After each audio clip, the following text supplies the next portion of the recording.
Gandhi ಜಯಂತಿಯಂದು jolly ride ಬಂದು ಹೆದ್ದಾರಿಯಲ್ಲಿ you-turn ತೆಗೆದುಕೊಳ್ಳಲು ನಿಂತಿದ್ದ ಬುಲೆಟ್ ಬೈಕ್ಗೆ ಡಿಕ್ಕಿ ಹೊಡೆದ ಪರಿಣಾಮವಾಗಿ ಬುಲೆಟ್ ಬೈಕ್ ಹಾಗೂ ಬುಲೆಟ್ ಬೈಕ್ನಲ್ಲಿದ್ದ ಸವಾರ 100 ಮೀಟರ್ ದೂರಕ್ಕೆ ಹಾರಿ ಬಿದ್ದ ಘಟನೆ ದೊಡ್ಡಬಳ್ಳಾಪುರ ತಾಲೂಕಿನ ಸಿದ್ದೇನಾಯಕನಹಳ್ಳಿ ಬಳಿ ನಡೆದಿದೆ.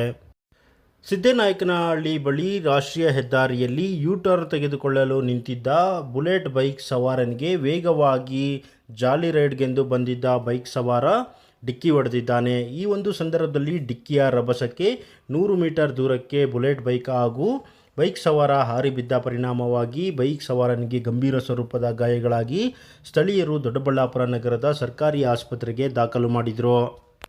ಇನ್ನು ಡಿಕ್ಕಿಯ ರಭಸಕ್ಕೆ ಬುಲೆಟ್ ಬೈಕ್ ಸಹ ಸಂಪೂರ್ಣವಾಗಿ ನಜ್ಜುಗುಜ್ಜಾಗಿದ್ದು ದೊಡ್ಡಬಳ್ಳಾಪುರ ಗ್ರಾಮಾಂತರ ಪೊಲೀಸ್ ಠಾಣಾ ವ್ಯಾಪ್ತಿಯಲ್ಲಿ ಈ ಒಂದು ಘಟನೆ ನಡೆದಿದೆ.